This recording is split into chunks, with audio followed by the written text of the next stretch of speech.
Amis de TVADP, bonsoir, bienvenue en ce lundi soir pour une nouvelle émission, la mafia des tribunaux de commerce, c'est quoi? Donc là, ce soir, nous allons avoir un invité qui devrait être pas loin, qui devra arriver, qui s'appelle Monsieur Richard Armenante. Bonsoir Richard. Bonsoir.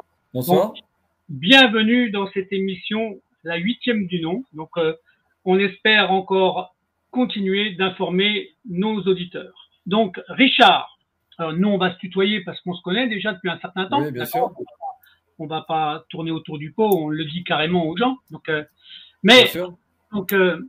Richard, tu vas nous dire qui tu es, ce que tu avais comme activité et de faire, on va dire, le débriefing du premier incident qui va t'amener tous les ennuis dont on va parler, et il y en a beaucoup à dire. Alors, merci Richard, dis-nous où tu étais, quelle activité tu avais, comment tu l'avais ouverte, comment tu l'avais reprise, enfin, tu donnes quelques détails pour que les gens comprennent bien l'entreprise qui aura été liquidée, d'accord? D'accord. Alors, mon activité, j'étais à l'origine directeur informatique d'une société. Bon, j'ai travaillé dans plusieurs sociétés au préalable, chez IBM, chez EDF, etc., etc. Et j'ai travaillé dans une société de production qui s'appelait la société Riviera, qui fabriquait des pots Riviera et qui commençait à faire des mécanismes de WC pour le sanitaire. Bon. Et donc, j'étais donc le directeur informatique de cette société. Cette société s'est retrouvée en difficulté. Et moi, j'avais donc une vision de ce que faisaient les dirigeants qui ne me convenait pas. Et j'avais trouvé qu'ils ne prenaient pas les décisions qu'il fallait. Alors, et donc, on était dans quelle année à peu près pour que les gens se... Alors, on était aux alentours de 1980, dans les années 80, au début des années 80, 81, 81, 82. Bon. Et donc, à ce moment-là, la société donc, dépose le bilan et je propose aux salariés un plan. Parce que, j'ai un esprit assez gaullien et je m'étais rendu compte que De Gaulle avait fait des lois qui permettaient au personnel de devenir actionnaire. Alors, j'ai fait un plan et j'ai dit, voilà comment vous pouvez redresser la société en prenant une partie du capital de la société, en mettant vos indemnités de licenciement dans le capital de la société, et comme ça, on peut relancer l'activité. Ouais. Alors, ça avait un double avantage, c'est que non seulement l'entreprise appartenait aux salariés, mais ça permettait aussi une motivation, c'est-à-dire que le salarié se sentait beaucoup plus concerné par le développement et par l'effort à fournir, non seulement pour redresser l'entreprise, mais pour la développer. Bah, c'était une belle initiative, ça. C'était bien. Voilà, donc j'ai utilisé une loi que De Gaulle avait faite. J'étais le premier à l'utiliser. Bon, il n'y a personne qui l'avait utilisé auparavant, donc 10 ans après sa mort. Et j'ai donné ce projet aux salariés, aux délégués du personnel, aux syndicalistes. Et moi, j'avais prévu de faire autre chose avec un ami, de créer une société informatique et de faire mon chemin. Donc ça, qu'on soit clair, c'est au moment où tu as lancé ça, c'est au moment où elle commençait à être en difficulté, c'est ça? La société avait déposé le bilan. Ah, elle avait déjà déposé le bilan, d'accord. Elle avait déposé le bilan. Alors, j'ai donc proposé aux salariés, et je leur ai dit, voilà, vous pouvez reprendre, d'autant que ce que j'avais fait, les dirigeants me disaient qu'il fallait tout facturer avant le dépôt de bilan. Moi, je n'ai rien facturé. J'ai gardé tous les actifs pour préparer une reprise. Et donc, j'ai dit aux salariés, voilà, vous pouvez redémarrer, voilà ce qu'il y a. Il y a plusieurs millions d'euros qui vous permettent, à l'époque c'était en francs, enfin disons, pour traduire en euros, plusieurs millions d'euros qui vous permettront de redémarrer, de mettre vos indemnités dans le capital, etc. etc. Enfin, voilà un petit peu le schéma en résumé. Donc, tu avais préservé tous les actifs, en fait. J'avais préservé un certain nombre d'actifs qui permettaient de faire un redémarrage. Et c'est ce que j'ai mis dans le plan que les salariés pouvaient utiliser pour reprendre. Donc, du coup, les salariés sont venus me retrouver et m'ont dit, bon, votre plan nous plaît, mais il nous faut un dirigeant. J'ai dit, ça, vous allez pouvoir en trouver dans le syndicat, etc. Je ne sais pas, moi, Je dis, moi, j'ai mon chemin, mais je vous ai donné ça, c'est pour vous. Et donc, ils me disent, mais nous, on a pensé à vous. Ah, Puisque c'est une bonne chose. C'est une bonne chose. Puisque c'est votre plan. Bon, moi, je n'avais jamais dirigé une entreprise de 200 personnes et qui avait quand même déjà qui amorçait un petit développement international. Bon, j'ai dit, écoutez, donnez-moi 3-4 jours, je vais réfléchir, je vais voir, je vais un peu en parler autour de moi et en parler aussi à mon épouse qui est infirmière. Donc, ça pouvait créer quelques difficultés parce que quand tu diriges une entreprise, c'est pas pareil que d'être chef de service. Ça demande quand même beaucoup d'investissement. Donc, après avoir discuté avec mes proches, j'ai décidé de me lancer donc, dans le projet. Et partant de là, on a mis en place le plan. Les salariés sont devenus actionnaires de la société. Et en un an, on a redressé la société. Bon, ben c'est bien ça. Oui, oui. Et donc, on a reçu les félicitations. Alors, cela, ce n'est pas fait facilement, hein, il faut le dire. Alors, il se trouve que j'ai utilisé quelques relations pour pouvoir obtenir l'accord, notamment du ministère des Finances, parce qu'il y avait des oppositions. Les gens ne croyaient pas du tout à ce qu'on voulait faire. Et j'ai contacté Gaston Defferre à l'époque. Alors, c'était quand même important. À l'époque, il était ministre de l'Intérieur.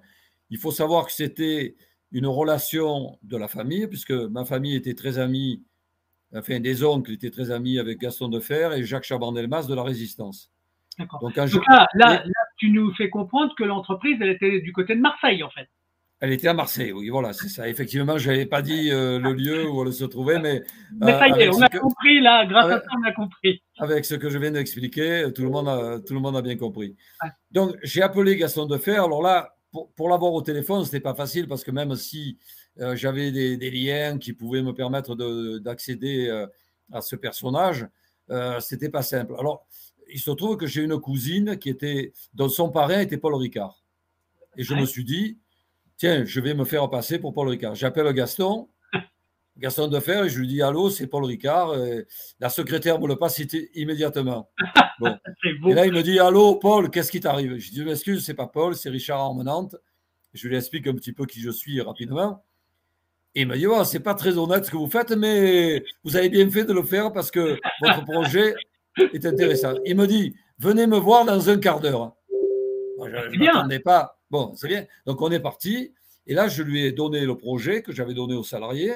Et je lui ai expliqué ce qu'on avait fait avec l'accord des salariés qui avaient été d'accord pour mettre donc de l'argent, toute leur indemnité, quand même, dans le capital de la société, ce qui représentait pas loin de 35 millions de francs, c'est-à-dire 6 millions d'euros. C'était quand même non, mais c'est un projet qui se finalisait, en fait. Donc, voilà. Du coup, Gaston Defferre, après, il a dû se renseigner qui je suis, etc. Bon, il a dû voir qu'il connaissait mon oncle, enfin mes oncles, etc., de la Résistance. Moi, j'étais pas là pour aller raconter toute l'histoire de ma famille, hein, mais lui, bien sûr, en tant que ministre intérieur, avait été au courant de ça. Donc, il m'a donné son numéro direct. Il m'a dit, s'il y a quoi que ce soit, si vous avez un doute, vous m'appelez. Ce que j'ai fait à certains moments, parce qu'on nous a mis des bâtons dans les roues à un certain moment. Et donc, on est parti dans le projet. Et j'ai eu quelques difficultés à un moment donné parce que les anciens actionnaires m'ont menacé. Ah bon? Et il se trouve que l'ancien actionnaire, donc je ne donnerai pas le nom pour des questions avait pas mal collaboré pendant la Résistance. Et j'ai un oncle qui avait failli l'assassiner en 1944. Donc j'organise une réunion avec lui parce que ce personnage me faisait des menaces. Il menaçait ma famille.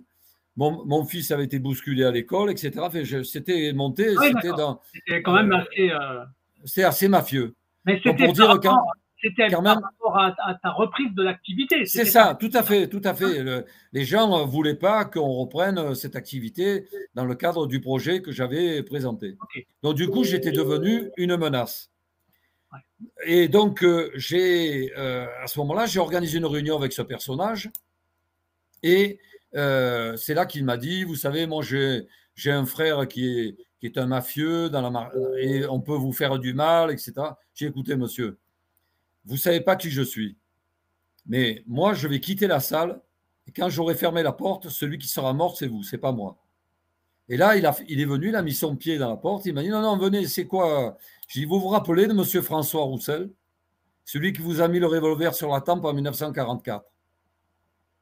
C'est mon oncle.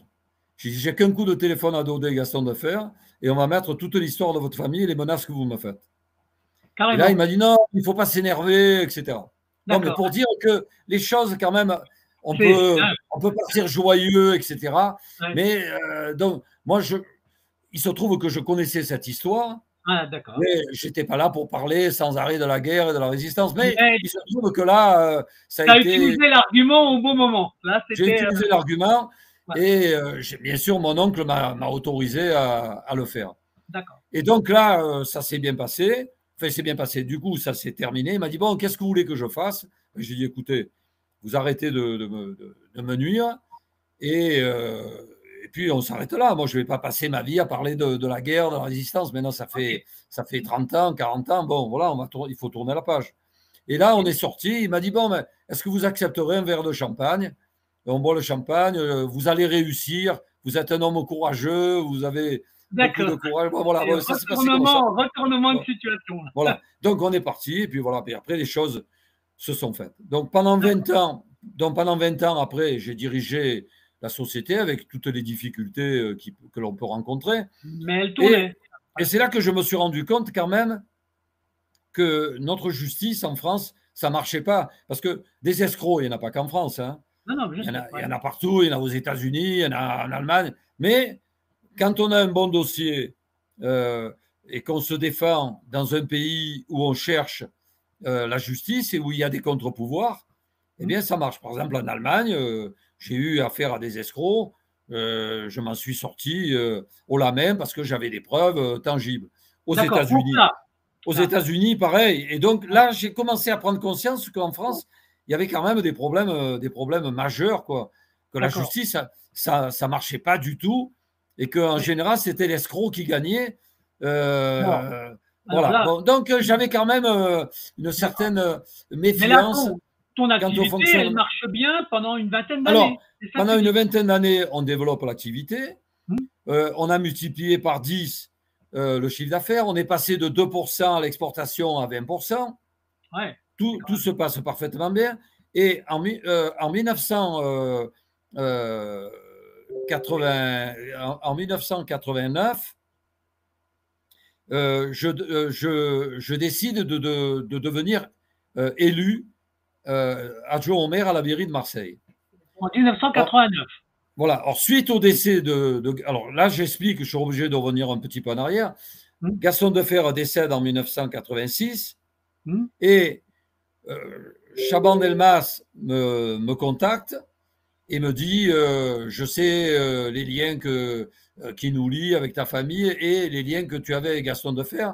Est-ce que tu veux devenir trésorier d'une association qui va donc soutenir un centre communautaire Gaston Defer à Haïfa en 1987. Donc, on a décidé de faire ça. Donc, moi, j'étais trésorier de l'association pour récolter des fonds et créer ce centre communautaire Gaston Defer. D'accord. Et Chaban Delmas était le président. Bien sûr, il y avait la femme d'Edmond de Charleroux, etc., qui était là. Donc, on va. Donc là, tu dis que c'est un projet qui est à Haïfa. Faut que tu précises. Haïfa. Donc là, ma famille participe donc à ce projet. On met un certain nombre de milliers d'euros, enfin de francs quoi à l'époque. Et on va à Haïfa, il y a la pose de la première pierre. Et c'est là que tu peux dire aux spectateurs qui ne savent pas où est Haïfa, ça serait peut-être bien. Haïfa, c'est en Israël, oui. Voilà. Haïfa, c'est en Israël. Et donc je vais à Haïfa et il y a la pose de la première pierre. Là, il y a Jacques Chaban Delmas, il y a moi, on fait des discours, etc. Et il y a Robert Vigouroux que je rencontre. Et comme je n'ai pas la langue dans ma poche, donc je parle un peu d'un certain nombre de choses qu'il faudrait faire et que je m'étais rendu compte quoi, dans le cadre de mes activités. Et elle me dit, pourquoi vous ne viendrez pas nous rejoindre? Et c'est là que Jacques Chaban Delmas me dit, il faudrait que tu ailles avec Robert Vigouroux parce que l'esprit de collaboration a pris le dessus en France. Je n'avais pas bien compris ce que ça voulait dire. Maintenant, on y est en plein dedans. Hein. Mais je dis, bon, et pourquoi pas? je vais réfléchir parce que ça demande quand même. Déjà, faisais beaucoup d'efforts pour l'entreprise, mais pour être adjoint au maire d'une ville, c'est autre chose. Et donc, ben, je décide donc d'y aller. Et pendant 6 ans, on a redressé l'économie de la ville. On a redressé les finances. J'ai redressé 3 sociétés d'économie mixte qui perdaient de l'argent. Je n'ai pas pris de revenus dans les sociétés d'économie mixte. J'ai travaillé gratuitement, je le dis. Ouais. Même, il y en a certains qui m'ont dit, mais tu n'as pas pris de salaire. Je dis, non, ça va, j'avais un petit revenu qui était l'équivalent de 1 000 € en tant qu'élu. Et j'avais mes revenus du chef d'entreprise. Et pour dire que mes revenus du chef d'entreprise, c'était 7 fois le plus bas salaire de l'entreprise. Oui, ça, c'est important de le préciser. Hein. C'est toi qui avais fixé la règle que ton salaire ne pouvait pas dépasser. On s'est mis d'accord avec les salariés. Et moi, j'étais d'accord pour que on ne dépasse pas 7 fois le plus bas salaire de l'entreprise. C'est très bien. C'était suffisant. Hein. Ma foi, pour vivre, pour dépenser, je n'avais pas à me plaindre. Hein. Bon, voilà, non, mais fallait-il le mettre en place. Hein. Oui. Donc, on l'a mis en place. Donc, voilà. Et c'était un accord donc, de fonctionnement qui avait été mis en place par les actionnaires et par le conseil d'administration de l'entreprise. Parce que j'étais président du conseil d'administration de la société. Donc, pendant 20 ans, la société a bien fonctionné, comme je répète. L'activité se passait merveilleusement bien. On a eu quelques avatars à régler, etc. Il y a eu, bon, je veux passer là-dessus parce que c'est pas là le sujet. Et je monte un plan d'investissement. Alors, le plan d'investissement, c'était pour réaliser quoi? Une optimisation du chiffre d'affaires, développer des nouveaux produits, des nouveaux produits, robotisation, développement à l'export. Ok. Voilà. Donc là, il fallait faire des produits nouveaux. Par exemple, on faisait des pots Riviera. Ouais. Et les pots Riviera, ils n'étaient pas empilables. Il fallait faire des pots empilables. Donc, il fallait tout refaire parce que quand tu vas à l'export, si tu mets 3 pots dans un carton, quand ils sont empilables, tu en mets 15 ou 20. Donc, tu peux les exporter. Économie d'échelle, d'accord. Okay. Économie d'échelle, etc. Donc, il fallait faire toute une gamme de produits nouveaux. Et on avait déposé des brevets pour le sanitaire, pour l'économie d'eau. Parce qu'on est passé, c'est nous qui avons été les premiers en Europe à développer l'économie d'eau dans les WC. Parce que quand on tirait la chasse avant, on tirait la chasse, c'était 20 litres d'eau. Le mécanisme à double bouton, c'est ça? C'est nous qui l'avons inventé. J'ai été président de la commission des normes au niveau européen. Okay. Voilà. C'est moi qui ai créé la norme européenne de l'économie d'eau. D'accord. Donc, c'était un brevet qui appartenait à la société. Donc, du coup, on a déposé un plan d'investissement pour développer tous ces produits d'économie d'eau, etc. Et tu avais un plan d'investissement de combien? Tu avais une valeur c'était 6 millions d'euros, à peu près. Okay. Bon, 6 millions d'euros d'investissement. En gros, c'était 20 millions de francs. En gros, ça fait 6 millions d'euros, quoi. On fait à peu près 5 à 6 millions d'euros. Pour avoir une... Donc, l'État, quand tu crées, il y avait des créations d'emplois. Ouais. Donc, quand tu crées des emplois et que tu te développes à l'export, etc., tu avais une aide de la DRIR, de l'ANVAR, etc., pour des aides à l'innovation, etc. C'est un pourcentage des prêts, non? C'est quoi? C'est 20%. 20%. Okay. Donc, c'est-à-dire aux alentours d'1 million d'euros. C'est quand même pas rien. Ah ouais. Donc, je boucle mon plan d'investissement. Et tout est bouclé. En fin 93, tout est bouclé. Okay. Et je présente donc ce plan d'investissement avec le bouclage des banques. Et l'État, comme il y avait le bouclage des banques, tout le monde était d'accord, l'État finance ces 20%. L'État me verse... Je peux te poser une question comme ça. Il y avait quoi comme banque? Tu as les noms des banques il y avait il y avait le Crédit Lyonnais, il y avait Société Lyonnaise de Banque, il y avait le Crédit d'équipement des petites et moyennes entreprises. Il y avait 7 ou 8 banques, quoi. D'accord. Voilà. C'était pour savoir. Okay. Des banques traditionnelles, Crédit Lyonnais, Société Générale, qu'est-ce que je dis? Il y avait pas le Crédit Agricole, il y avait 7 ou 8 banques donc qui étaient d'accord et le chef de file, c'était le Crédit d'équipement des petites et moyennes entreprises, le CEPME. Mais tout le monde était d'accord pour financer. Hein, oui, j'avais l'accord. puisque l'État a financé les 20%, c'est qu'il y avait l'accord, sinon je n'aurais pas eu les 20%. Donc tout ça démarre, et puis je préfinance mes investissements. Parce que moi, j'avais de la trésorerie, j'avais un capital qui était de 6 ou 7 millions d'euros. Donc, je préfinance les investissements. Ouais. Je lance les investissements. Je dis, puisque les banques vont prendre le relais, etc. D'accord, il y a un relais. Voilà. Tu joues les relais, en fait. Voilà. Donc, je commande les moules, je commande le matériel, etc., etc. Donc, j'utilise ma trésorerie. Oui, bien sûr. Tu comprends? Bon. Et au mois de donc j'étais élu en 1989, donc en 1995, c'était ma dernière année de mandat. Donc en 94, avec Robert Vigouroux, on décide donc de faire une campagne d'affichage pour annoncer un commencement donc de présentation de ce que nous allions faire. D'accord. Bon. Donc là, tu te représentais dans les élections municipales, en fait. Voilà. Il voulait refaire un deuxième mandat et moi, je n'aurais pas fait plus de 2 mandats, je dois dire, hein, parce que c'était quand même épuisant. Non, mais tu étais déjà dans le mouvement, tu étais déjà dans Voilà. J'étais adjoint délégué à l'économie et donc on voulait donc se représenter et on fait une campagne d'affichage où dans la campagne d'affichage, tu avais 3 personnages. Tu avais Robert Vigouroux qui avait 70 ans. Ouais. Tu avais moi qui avait 46 ans par là, et tu avais un jeune qui avait 30 ans. Tu avais 3 générations d'élus autour de Robert Vigouroux et on fait la campagne d'affichage. C'est histoire de donner l'image, quoi. Hein, au mois de mars 94. Oui. Et puis, moi, j'attends les accords, j'attends que les banquiers me refinancent, et puis j'appelle le chef de file, il me dit, il y a un problème, il y a des banquiers qui ne veulent plus financer, et si et là, je dis, pourquoi? Qu'est-ce qui se passe? Il se passe qu'il y a des banquiers qui reviennent sur leur accord. Du coup, je vais voir le TPG et je lui explique la situation. Je dis, bon, moi, si c'est ça, comme j'ai utilisé ma trésorerie, je dépose le bilan. Hein. Et il me dit, non, vous ne déposez pas le bilan, on va trouver une solution. Ce n'est pas possible puisque l'État a déjà préfinancé les investissements, vous avez engagé votre trésorerie. Et voilà que le TPG réunit les banquiers pendant des mois et des mois. Ça a duré 1 an. Et au bout d'1 an, donc, même après l'élection, donc du coup, Vigouroux décide de ne pas se présenter. Moi, étant coincé aussi, je me retrouve dans des difficultés. Je n'étais pas donc dans les meilleures positions pour pouvoir mener une campagne.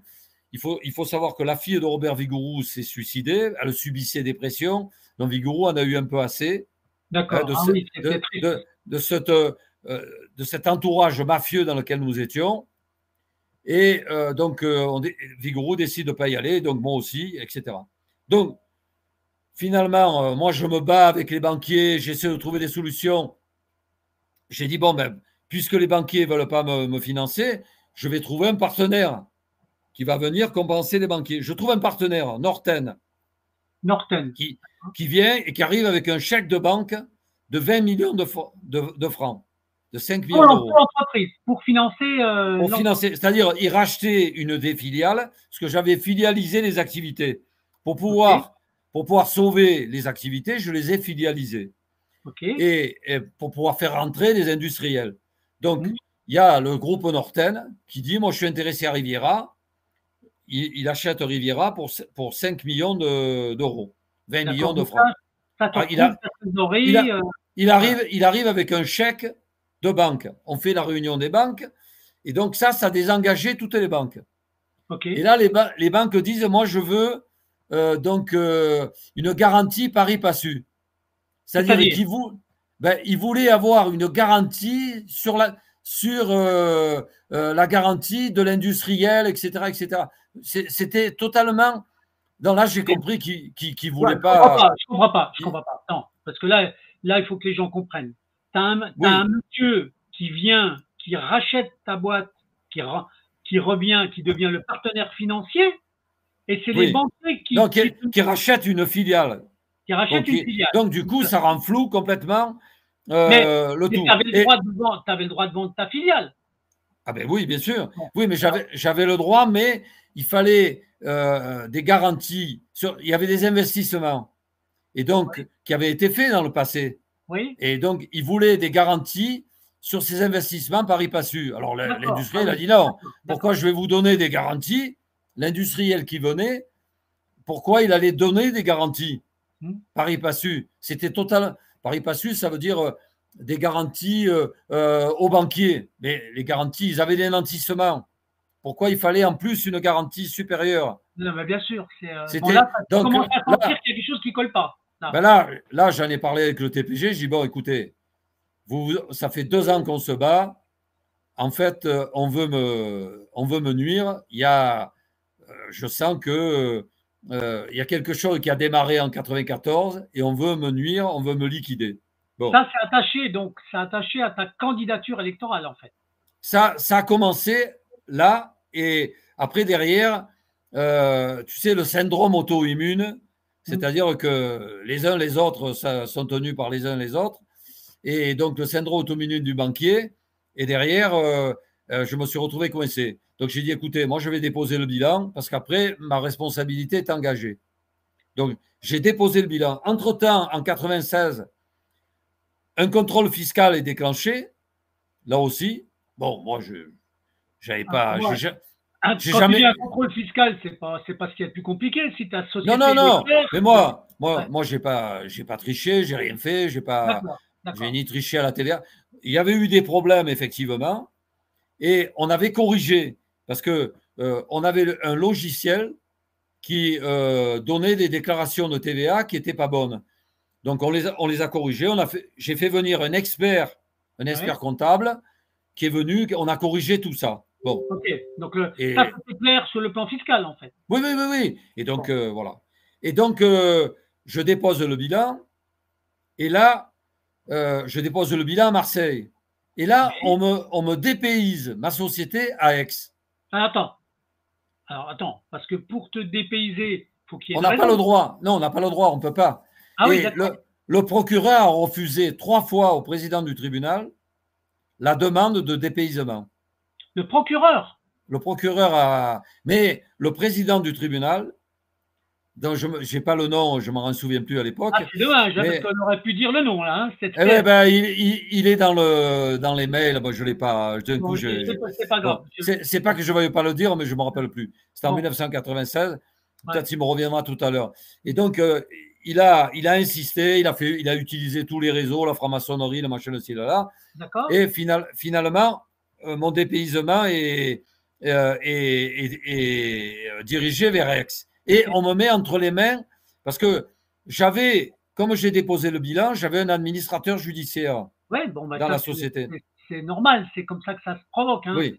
Et j'avais un administrateur. Attends, parce qu'il y a une chose qui est importante. Quand tu déposes le bilan, tu étais dans ce qu'on appelle la phase de la période d'observation. Il y a une période d'observation. Alors il y avait une période d'observation et j'avais un administrateur judiciaire qui est venu et qui vérifiait la comptabilité, voilà, et qui était très bien, quoi. Avec lui, on a fait du bon boulot. Tu as son nom, non? Nesvoulous, il s'appelait. Lui, il était correct. Lui, il était correct, c'est ça. Lui, avec moi, il a été correct, donc j'avais pas de problème. Non, mais il faut le dire, des fois, il y en a qui sont corrects. Il a été très correct avec moi. Et donc, on s'était préparé au redressement de la société. Et surtout, que lui, il a dit, moi, je vais faire un procès au banquier. Voilà. Il allait faire un procès au banquier. Bon, il allait se retourner. C'est pas commun, ça. C'est pas commun. Oui, il allait se retourner contre les banquiers. Donc, du coup, tu comprends pourquoi le président du tribunal, qui était un ancien banquier. Ah, d'accord. Et donc. Voilà, on comprend déjà. Oui, donc il avait beaucoup de raisons pour me nuire. Attends, parce que là. À la fois parce que j'étais un ancien de Robert Vigouroux. Ouais. Et on avait redressé, on avait mis les partis politiques à l'écart. Donc lui était très politisé. Hein, et en même temps, ancien banquier. Alors tu vois, c'est drôle. Attends, parce que c'est important ce que tu dis. Comme le président du tribunal de commerce, c'était un banquier, si ça se trouve, c'est lui qui a aidé les autres banquiers à pas te financer. Parce que si tu écoutes dans la commission de Sylvain... Non, ça c'était le tribunal de commerce est venu après. Le fait que les banquiers ne me financent pas, c'était avant. D'accord. Oui, mais peut-être tu te connais. peut-être aussi, certainement. Donc ça, c'était lié surtout à ma position politique. D'accord, d'accord. Bon, alors donc, du coup, tu étais payé à Aix-en-Provence. Donc, du coup, on m'a mis entre les mains de Mariani et Mariani.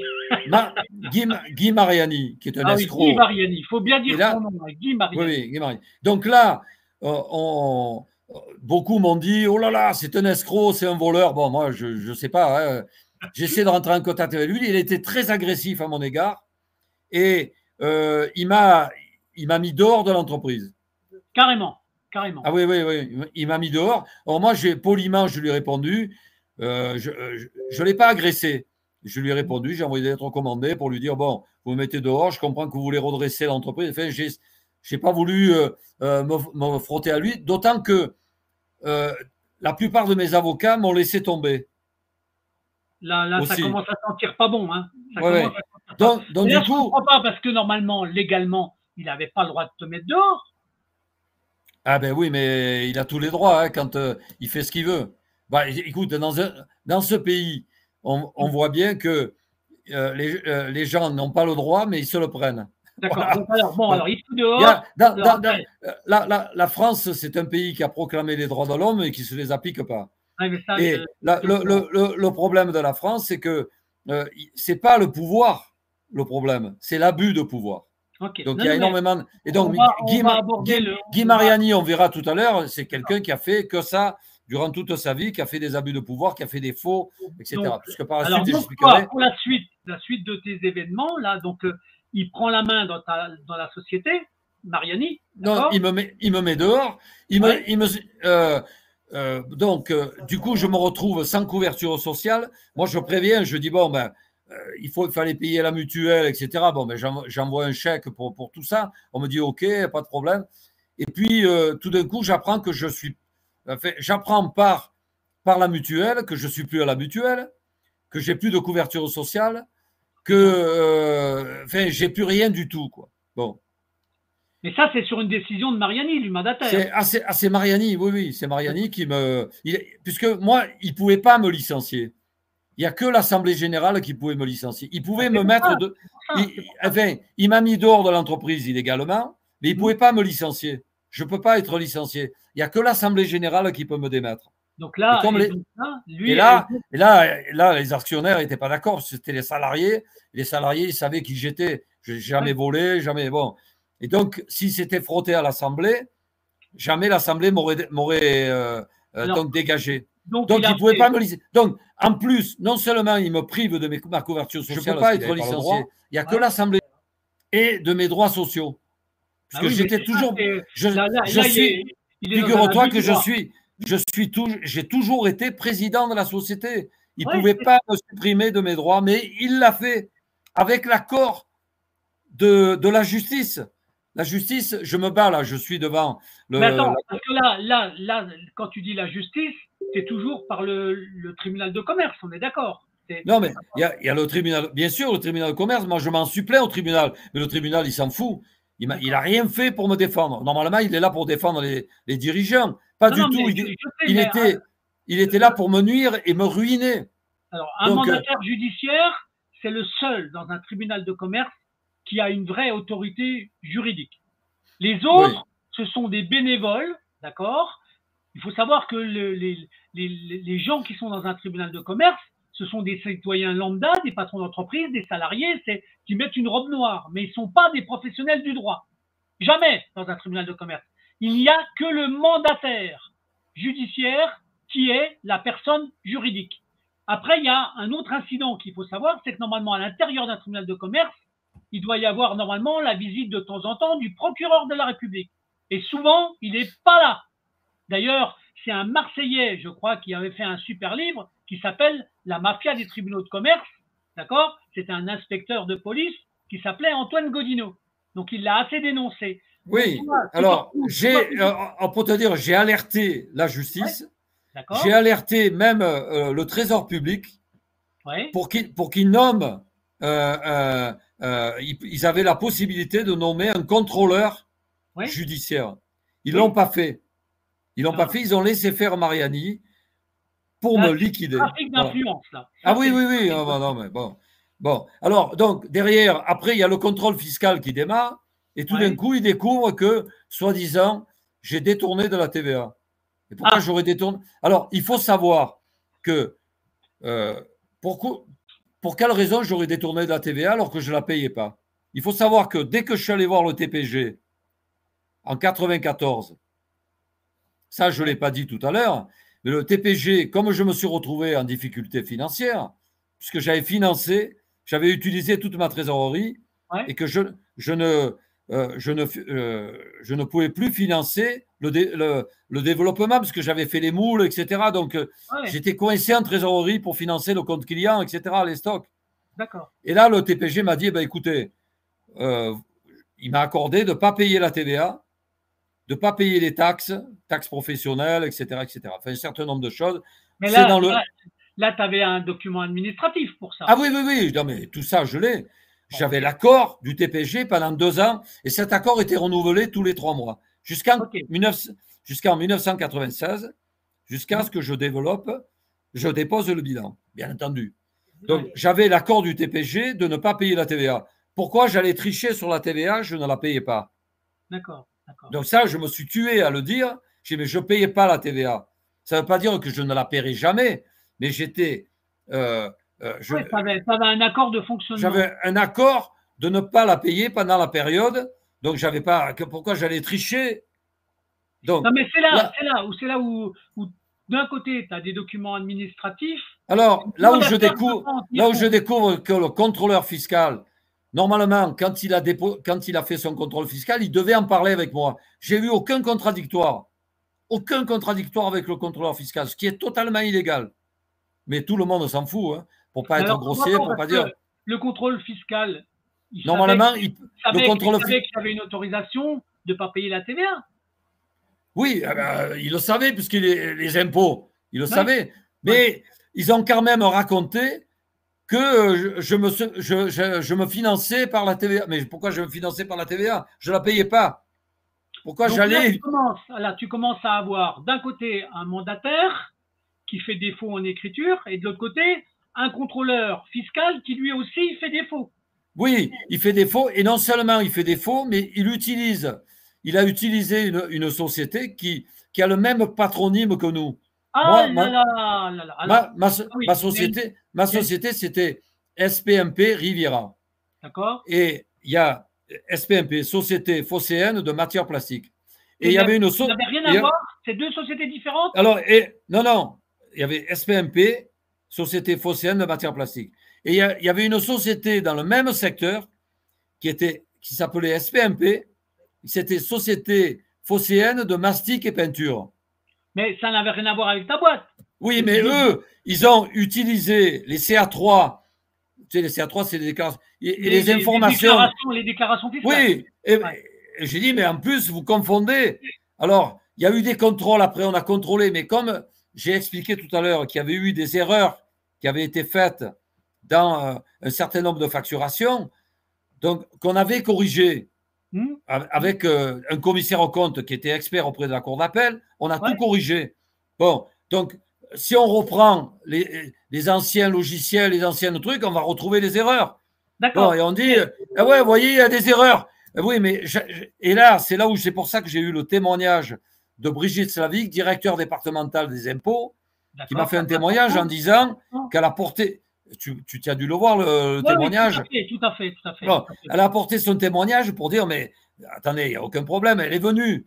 Alors attends, parce que là, ce que tu es en train de faire comprendre, Richard, c'est que d'un côté, tu avais tous les arbitrages qui protégeaient ce que tu avais fait, qui le prouvaient. Oui. Et de l'autre côté, un mandataire judiciaire qui utilise une autre société pour présenter des défauts. Ah ben non, pas lui, c'est le contrôleur fiscal, mais le mandataire judiciaire ne s'est pas battu pour me défendre.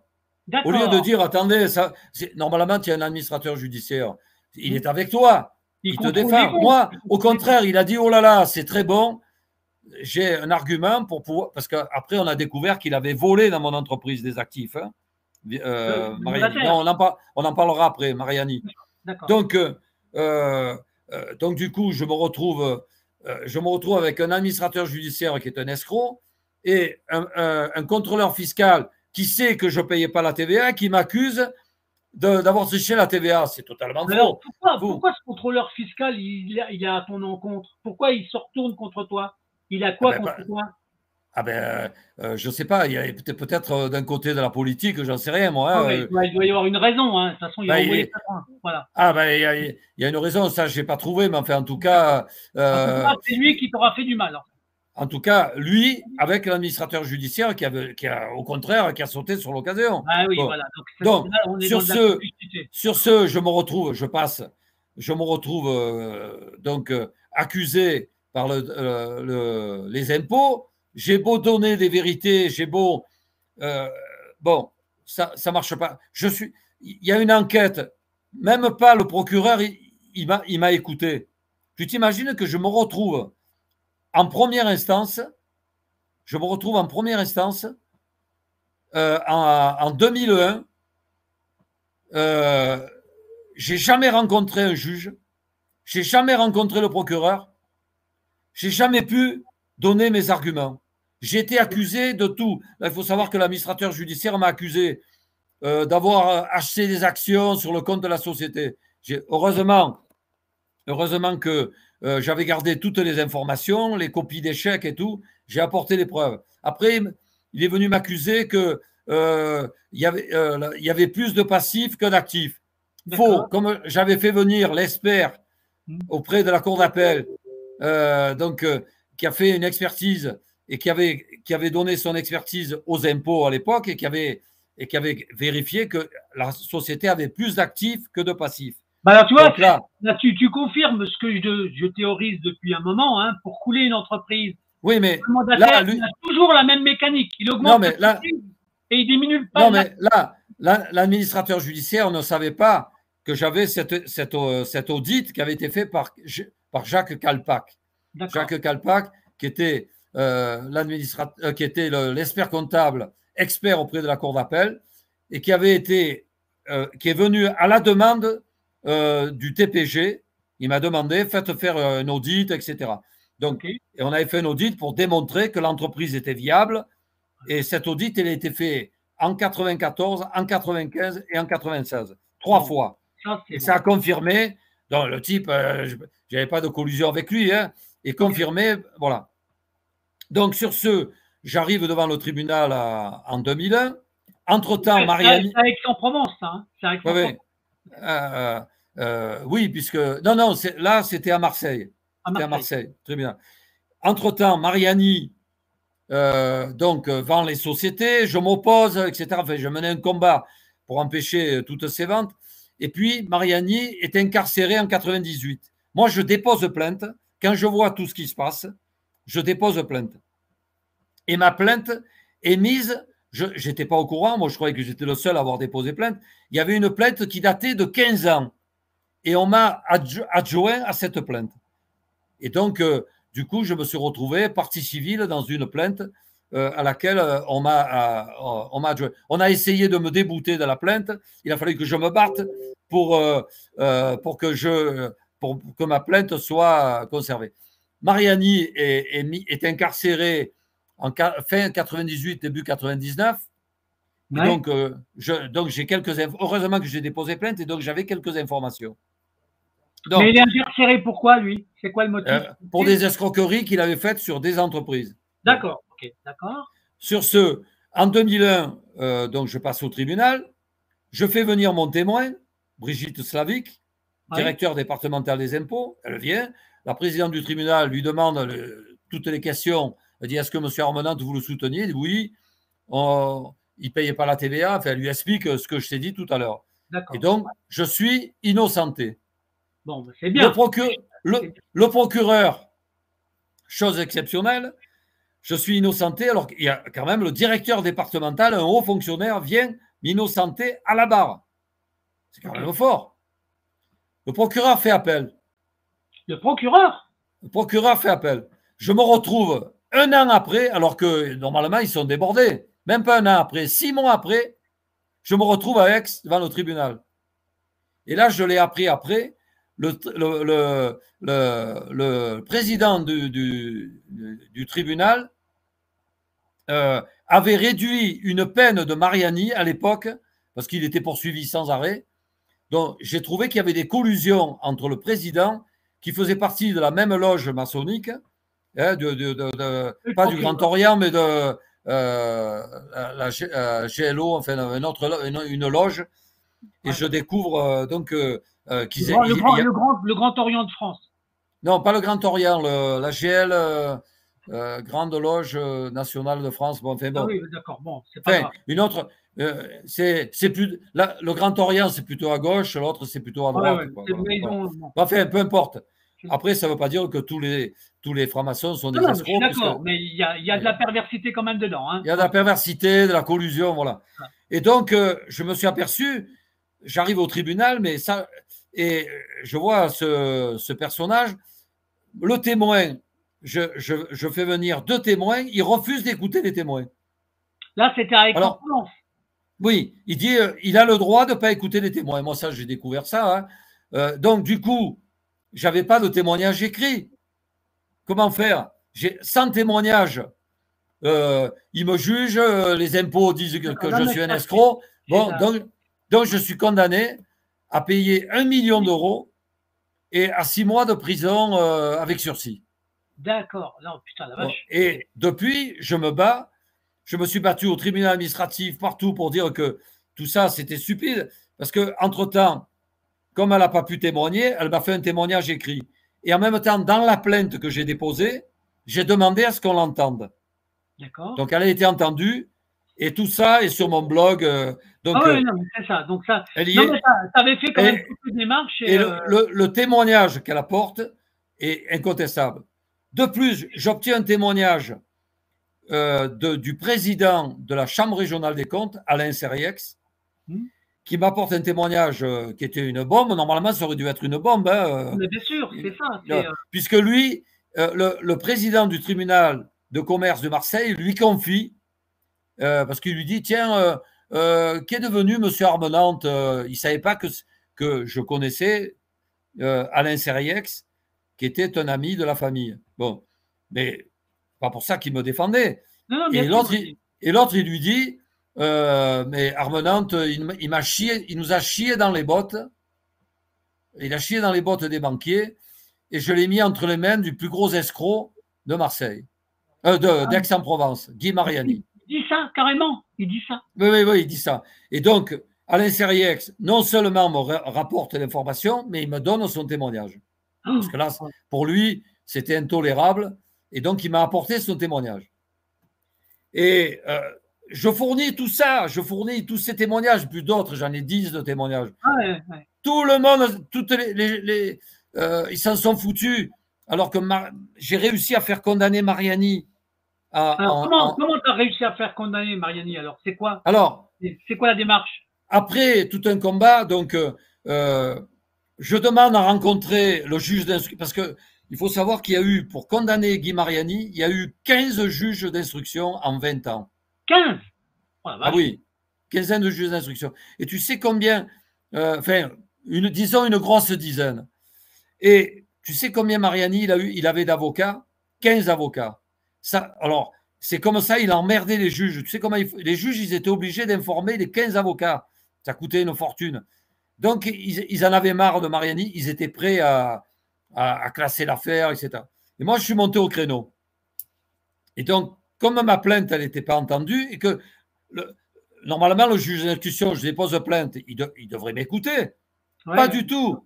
On ne m'a pas écouté. Non seulement on ne m'a pas écouté pour me condamner, mais là, je dépose plainte et on ne m'écoute pas. Même pas mon avocat on écoutait. Alors, j'ai envoyé des lettres recommandées partout au ministre et tout pour être entendu. Oui, j'ai vu tout le travail. Et du coup, le juge d'instruction décide de me rencontrer. Et là, j'y vais avec mon avocat, qui est un avocat américain. Et on va au rendez-vous. On avait rendez-vous à 14h à Aix. Et on va manger un sandwich dans un bar. Et il y avait 2 personnes à côté de nous. Et j'ai le verbe un peu haut. Et mon avocat, il me dit, mais s'il ne veut pas t'entendre, qu'est-ce que tu dis? Je dis, je crois que je lui mets un taquet. Je vais le taper. J'en ai marre, je suis excédé de toute cette escroquerie que je subis et de ces accusations que je trouve injustes. Quand on n'a rien fait, quand on a triché, ma foi, bon, on se bat, mais moi, j'ai rien fait. Je n'ai pas triché. En plus, j'ai des témoins de qualité. Et je lui dis, je vais lui en mettre un qu'il va s'en souvenir toute sa vie. Et j'arrive à 14 h au rendez-vous. Qui je vois, les deux personnes qui étaient à côté de notre table, c'était le juge d'instruction et sa secrétaire. Alors le type, il dit, vous allez me taper? J'ai dit non. J'ai dit, attendez, d'abord, vous allez m'écouter. Et j'avais préparé un discours et un courrier. J'ai dit, voilà ce que je vous demande de faire. Et là, il me dit, bon, ben, ok, je vais faire tout ce que vous me demandez. J'ai dit, d'abord, je veux être innocenté, puisque là, j'ai déposé plainte. Mariani, c'est un escroc. Il a volé, il a pillé ma société. Et j'avais vu toutes les preuves. J'ai tout scanné. Il faut voir le boulot que j'ai fait, parce que bien sûr. j'ai demandé à voir tout le dossier. Il y avait 10 cartons, je ne sais plus combien. J'ai scanné des trucs. Et là, j'ai vu des trucs effarants, quoi. Qu'il était membre des loges, qu'il était en collusion avec eux. Enfin, le pillage. Bon, le pillage des sociétés, etc. Et donc, du coup, je l'ai mis sur Internet, j'ai publié, je l'ai envoyé. J'ai même appelé le Premier ministre et je lui ai dit, voilà, si je n'ai pas le rendez-vous avec le juge, je vous préviens, je vais en tuer un. Maintenant, ça suffit. Et je lui envoie les infos que j'avais. Le type, j'ai eu mon rendez-vous. Et donc, ils ont essayé de me calmer. Et c'est ce qui s'est passé. Donc, je signe un PV d'audition, je le signe, et je demande d'en avoir copie. Il me dit non, mais je vous l'enverrai. Là, c'est là où je me suis fait baiser. Il ne me l'a jamais envoyé, le PV d'audition. Et voilà qu'on me donne un PV d'audition que je n'ai pas signé. Je dis, mais attendez, mon avocat me dit, on l'a le PV d'audition. Je dis, ben, il n'est pas signé par moi. Je l'avais signé, le PV d'audition. Vous étiez là. Et il me dit, ah oui, c'est vrai. Parce que même mon avocat, il n'en pouvait plus. Bon, c'est vrai que lui-même, il subissait des pressions. Bon. Donc là, le juge d'instruction a menti, a triché sur le PV d'audition. Il a fait un faux PV d'audition et ce n'était pas du tout le PV que j'ai signé, dans lequel il s'engageait à faire un certain nombre de choses. Bon. Donc, on arrive en 2011 pour condamner Mariani d'une plainte qui datait de 20 ans en arrière, 20 ans pour le condamner. Je ne sais pas si tu vois. Hein. Franchement. Donc, j'arrive en 2011. Donc, il est condamné à 7 ans de prison. J'apporte un certain nombre de preuves. Pour condamner un type à 7 ans de prison ferme, il faut quand même le faire. Ah bah oui. Donc, la présidente du tribunal s'excuse. Bon, elle est dans mon dossier, je ne me rappelle plus le nom. La présidente du tribunal… on est toujours à Aix-en-Provence, hein, là. Hein, oui. On était en première instance du tribunal correctionnel. Et j'avais écrit à la présidente en lui disant, voilà, je veux les excuses du tribunal parce que la manière dont vous m'avez traité, vous m'avez maltraité. Et la présidente du tribunal s'excuse publiquement devant moi. Monsieur, je m'excuse, etc., etc., etc. Et j'explique tout ça. Elle s'est excusée de la lenteur de la justice, du manque de moyens, parce que je les comprends, hein, attention.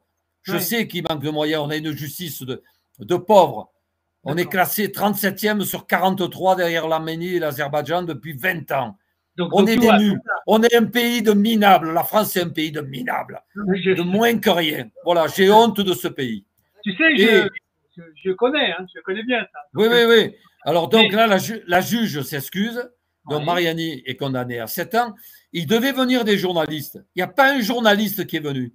Moi-même, je leur ai dit de venir. Ils ne sont même pas venus interviewer les parties civiles. Il y a une personne qui m'a demandé d'être partie civile et de s'adjoindre à la plainte. J'ai fait tout le nécessaire, je lui ai pour qu'elle vienne parce que son mari s'était suicidé à cause de ce fumier. Et là, c'est une honte à la justice, honte à la France. Des gens qui se suicident, c'est une honte.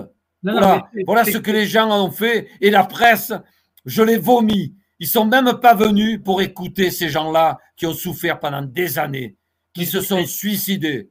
Moi, je ne me suis pas suicidé, mais j'avoue, j'ai failli à un moment donné. Et heureusement, j'ai des amis. Je suis allé voir un psy Et c'est grâce au psy que j'ai retrouvé cette force de combat. Tu sais voilà. Tu sais qu'au-delà des fois des suicides, il y a aussi tous les gens qui rendent malades à cause de ça. Hein, parce que les maladies, ils en provoquent beaucoup. Alors moi, je voulais te poser une petite question annexe parce que tu vois, on arrive presque déjà à l'heure d'entretien. C'est quand même bien. Donc, mais quand tu nous as parlé tout à l'heure que tu avais été condamné à 1 million à payer, est-ce que ce jugement-là, il a été rendu caduque? Ah non, non, parce que je me suis tellement battu que depuis 1997, ça fait presque, donc ça fait combien 15 ans 24 ans. 24, ça fait 24 ans. Ouais. Ils ne m'ont toujours pas. Ils m'ont saisi la maison, mais ils m'ont jamais saisi parce que il faut savoir que j'ai été relaxé en première instance. Donc déjà, le fait d'avoir été relaxé, ça jette un doute sur l'appel. Et puis tous les témoins que j'ai, donc je leur dis maintenant ça suffit. Un jour, je suis allé voir les impôts. J'ai dit, si vous n'arrêtez pas de m'emmerder, je vous tue. Vous avez compris? Renseignez-vous sur ce qui est de ma famille. Famille de résistants. On en a tué des gens comme vous. Donc je suis capable de le faire et j'ai encore la force aujourd'hui, même à 73 ans, de le faire. Si demain, si demain ils agissent, je te préviens, un fonctionnaire au hasard, j'en tue un. J'en ai rien à foutre. Voilà, non, mais je le dis, c'est pas une menace. Je les ai menacés et je suis prêt à le faire. Alors, écoute bien. Alors donc, en 2011, il est condamné. En 2012, parce que là, je vais t'apporter de la cerise sur le gâteau, il fait appel. Oui. En appel, qu'est-ce que je fais? Je fais venir 5 ou 6 témoins. Le président de la Chambre régionale des comptes, le directeur départemental des impôts, des membres de l'institut dans lequel je suis, des chefs d'entreprise qui viennent témoigner. Il y avait une dizaine de personnes qui venaient témoigner et en même temps, je te garantis qu'au lieu de 7 ans, il en prenait 10. Quand il a vu que je faisais venir les témoins, les huissiers ne convoquaient pas les témoins parce il fallait un huissier pour convoquer les témoins. D'accord. Alors là, j'appelle les huissiers. Pourquoi? Parce que mon avocat, il me dit les huissiers, il ne les convoque pas. Bon, les avocats, ils faisaient preuve. Je ne dis pas qu'ils faisaient preuve de lâcheté, mais c'était difficile. Donc, seul un fou peut agir, quoi. Et là, j'ai appelé l'huissier. J'ai dit, voilà, vous avez 1 heure pour convoquer les témoins dont vous avez la charge et ce pourquoi je vous ai payé. Si vous ne les convoquez pas, c'est le dernier jour aujourd'hui. Si vous ne les convoquez pas dans 1 heure, je viens avec des amis, avec une batte de baseball. Non seulement je vous fracasse la tête, mais je casse tout dans votre bureau. Vous avez compris? Vous avez 1 heure pour les convoquer. 1 demi-heure, je recevais le mail comme quoi il avait lancé les convocations. Comme quoi, il y a des fois, il faut être expressif. Et non, mais bon, après, on dit, putain, Armenant, il est violent. Mais bon, il faut voir ce qu'on m'a fait. Il faut voir ce qu'on m'a fait. Il faut voir ce qu'on m'a fait. Mais les élus, à quoi ils servent? Je les ai interpellés, les élus. Même pas, ils ont daigné m'écouter alors qu'ils ont le pouvoir. Ils pouvaient intervenir. Même pas les présidents de la République. J'ai intervenu auprès de Macron, Hollande, machin. Enfin, tous les trous du cul qu'il y a eu jusqu'à présent. Qui est intervenu? Personne. Ils m'ont laissé me battre tout seul. Alors, tout seul, eh bien, je vais le faire. Si demain, voilà. Je vais te faire une synthèse que tu comprennes bien pour qu'il n'y ait pas de malentendu. D'accord? Oui. Ils sont 400 mandataires, liquidateurs en France qui bousillent en moyenne 50 000 entreprises par an. D'accord? Il faut bien comprendre que l'argent, elle ne va pas dans la poche des mandataires. Il faut bien comprendre qu'il y a une distribution et qu'il y a des réseaux. Il y a des réseaux derrière. Mariani, il a payé tout le monde. Il payait les partis politiques. Il payait les magistrats. Il a même écrit, j'ai vu dans le dossier, parce que les policiers, ils ont fait leur boulot. Dans le dossier, j'ai trouvé une lettre dans laquelle Mariani écrivait donc au secrétaire général de la Cour de cassation pour demander d'annuler sa condamnation qu'il a obtenue en 96. Parce qu'il était déjà condamné, il a obtenu de la Cour de cassation d'annuler sa condamnation. Mais c'est quoi ce pays de voyous, de mafieux? Bon, bah écoute, en tout cas… On a de quoi être insurgé. Alors, bon, bien sûr, je me bats. Là, je suis devant la Cour de cassation. J'espère que la Cour de cassation va me rendre raison. D'accord. Et qu'elle fera son travail. Je l'espère. Ce que je te donne, là, oui. Bien, comme on a passé l'heure de l'émission, ce que je serais obligé de faire, c'est de te redonner un rendez-vous quand la Cour de cassation aura pris une décision. Donc, parce que là, pour l'instant, on a fait le tour de ta procédure, même si elle est encore en cours au niveau de la cassation. Là, tu cherches quoi? Surtout à… Là, j'ai demandé une indemnisation. D'accord. Mais en même temps, j'ai apporté toutes les preuves de l'injustice que j'avais subie. Donc, la Cour de cassation, si elle veut, elle peut, comme la Cour, la cour qui a condamné Mariani, elle peut présenter ses excuses. Ouais. Elle peut dire, on arrête d'emmerder Richard Armenante, des gens honnêtes, une famille honnête qui s'est battue pour ce pays de minables. Donc, j'en ai assez, je parle comme ça. Moi, je n'ai plus envie d'être français. Non, mais je me demande, pour être français, ça n'a pas de sens pour moi. C'est ça la réalité. Et je comprends les Corses, parce que les Corses, je vois que tu as le drapeau corse. Ben, moi, je les comprends, les Corses, parce que les Corses, ils sont partout. Ils sont dans l'administration. Ils savent qu'il y a des dysfonctionnements. Ils le savent. Et donc, c'est pour ça qu'ils s'indignent. Et des fois, il faut savoir s'indigner avec violence. Voilà. Alors, pour ta gouverne, hein, j'ai mon pseudonyme, mais moi, j'ai un nom qui est d'origine corse. D'accord? Donc, mon vrai nom de famille, il est en Corse. Il est depuis longtemps en Corse. Quand la Corse était italienne, tu vois, souviens-toi de la période. Mais moi, tu sais, je n'ai pas expliqué, mais je veux, pour terminer, je suis issu d'une famille de résistants. Ouais. Des noms de rues et avenues portent le nom de ma famille à Marseille. Okay. Ma mère a reçu la Grande Croix de la Légion d'honneur parce qu'on a assassiné son premier mari. C'est la Gestapo qui l'a assassiné par des Français, des hommes dénoncés.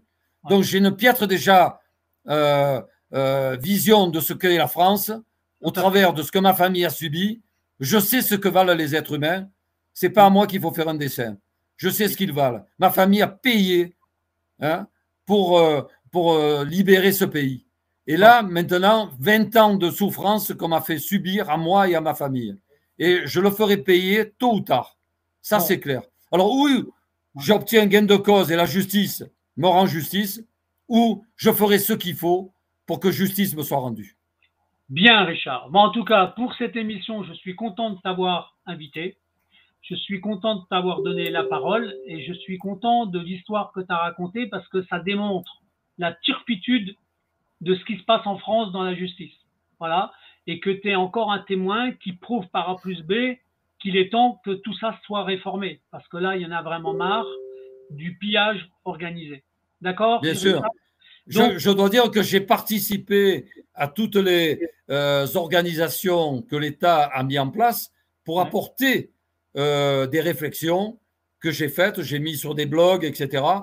Pour apporter ces réflexions pour que la justice s'améliore. Parce qu'en France, le problème, comme je le disais tout à l'heure, ce n'est pas le pouvoir, c'est l'abus de pouvoir qu'il y a dans ce pays. Et la faiblesse des contre-pouvoirs citoyens. Quand une presse ne s'occupe même pas parce que s'il se passe tout ça, c'est parce qu'il y a une presse qui ne défend pas les citoyens. Bien sûr, mais la presse, les médias, rien. Et qui collabore à la médiocrité. Et c'est là où j'ai compris, comme disait Chaban Delmas, l'esprit de collaboration a pris le dessus. Et j'ai compris dans mon combat toute la puissance de ce que m'avait dit Jacques Chaban Delmas en 1987. Ouais, comme quoi. L'esprit de collaboration a pris le dessus et c'est en train de se démontrer aujourd'hui. Eh ben, nous, on va continuer de travailler dans l'union, d'accord, et de dénoncer, parce que nous aussi, on est capable de travailler en bande organisée, d'accord, hein? Bien sûr, et il faut garder cet esprit de résistance. Toutes mes amitiés, merci beaucoup pour m'avoir permis de dire ce que j'ai dit. J'espère avoir été clair pour les participants. Une histoire que les gens ont compris, et c'est ce qui était le plus important, et j'aurai l'occasion de te faire revenir, d'accord? On a tué une entreprise, une industrie, des savoir-faire, des brevets. Et ils savent faire que ça. Et il faut quand même savoir que Mariani a vendu les entreprises pour pas loin de 8 millions d'euros. D'accord. Donc, quand on dit que ça valait rien, ils disent « Oh, ça vaut… » Oui, il les a vendus 8 millions d'euros. Et combien il en a encaissé? J'ai trouvé qu'il avait des sociétés dans des paradis fiscaux. Enfin, il faut voir. Mais comment peut-on admettre ça? Un administrateur du judiciaire qui avait des sociétés dans des paradis fiscaux et on vient me chercher à moi? Mais c'est quoi ce pays? Il faudra continuer de dénoncer, Richard. Bien sûr. Allez, à bientôt. Merci. Merci Bonne soirée. pour cette intervention-là. Merci. Bonsoir à tous. Bonsoir bye à tous. bye. Merci. À bientôt. Bye bye. À bientôt.